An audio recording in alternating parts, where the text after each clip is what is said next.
এটা কিসের দলাই মলাই করছো? আজকে কয়েকটা পেটাই পরোটা হবে, তার জন্য এই ময়দা মাখা চলছে। শুধু ময়দা না, ময়দার সাথে আটাও দেওয়া আছে, দিয়ে মাখা হয়েছে। এই কিছুক্ষণ রেস্টে রেখেছিলাম। এবার এটাকে একটু দলাই মলাই করে এবার গুচি করব। এই যে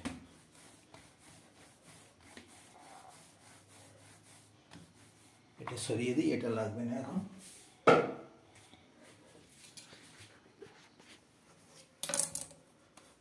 ছোট হয়ে গেল, আর একটু বড় করতে হবে।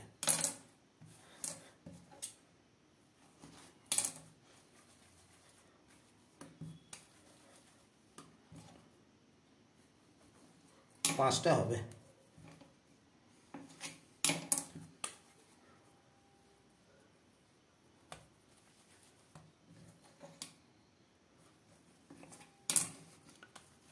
পেটাই পরোটা কোনো ঝামেলা নেই, বাড়িতে যা থাকে তাই দিয়েই করে ফেলা যায়।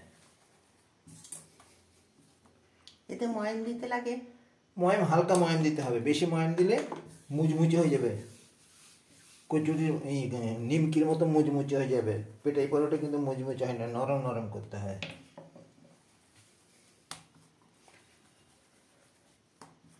একটু বেশিক্ষণ রেস্টে রাখলে ভালো হতো, কিন্তু হাতের সময় কম তো বেশিক্ষণ রেস্টে রাখা যায়নি। অনেকে দেখি ময়ামে গুঁড়ো চিনি দিচ্ছে, তুমি দাও? দিই না আমি, দিলে হয়, ওটা চিনিটা জিনিসটাকে আরো নরম করে।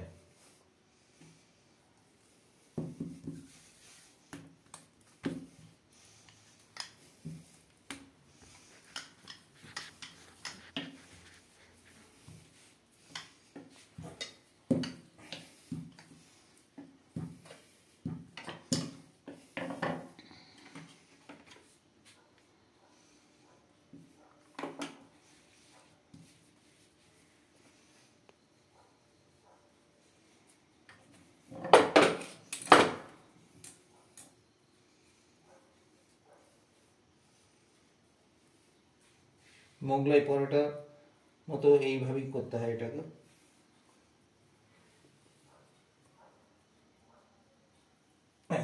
এবার এটাকে বেললে এটা পরত তৈরি হবে।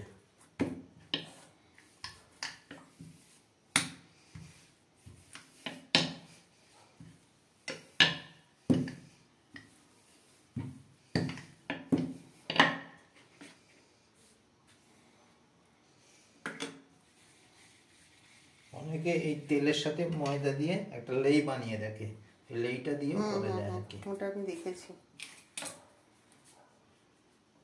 রবিবার যখন করবে ওরকম করে করবে। ব্যাপারটা একই, এটাকে আলাদা আলাদা দেওয়া হচ্ছে, ওটা একসাথে লেইটা দেওয়া হয়।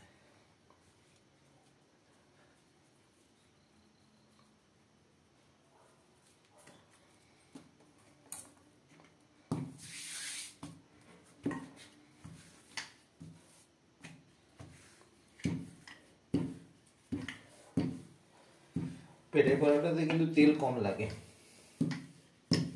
আর হালকা করে ভাজতে হয়, বেশি পোড়া পোড়া ভাজলে হবে না, সাদা সাদা ভাজ থাকতে হবে। পোড়া পোড়া ভাজলে মটমটে রুটি হয়ে যাবে।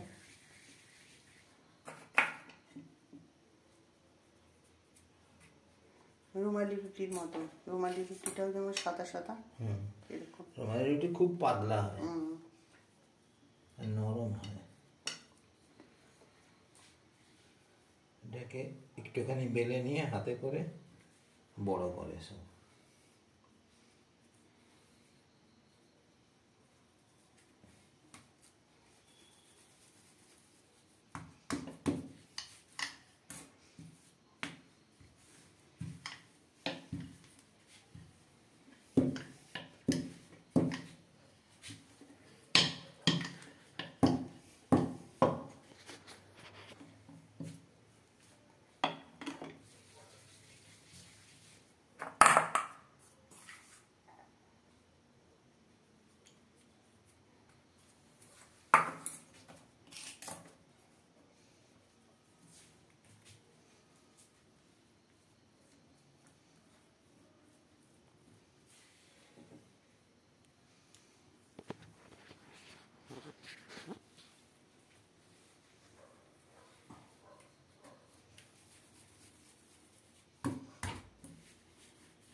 আমি কি ওভেনটা জ্বালিয়ে দেবো?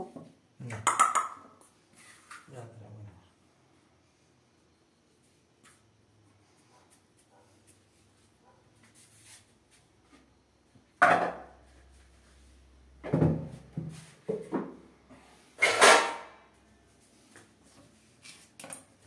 আমাদের বড় রান্নাঘর তো, আর ফুটবল খেলার মতো আমি লাফালাফি করছি, যার ফলে এদিক সেদিকে এটা আজকে বাসন কি পড়তে। দিয়ে খাওয়া হবে?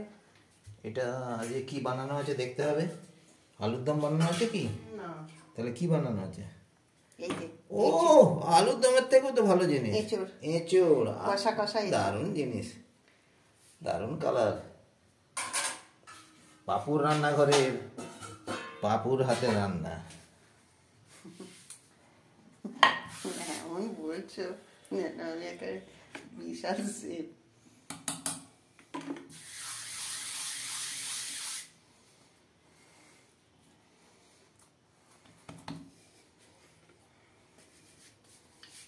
হ্যাঁ, এবার বেলা শুরু করলাম। এইবার তুমি ওভেনটা জ্বালিয়ে দিতে পারো।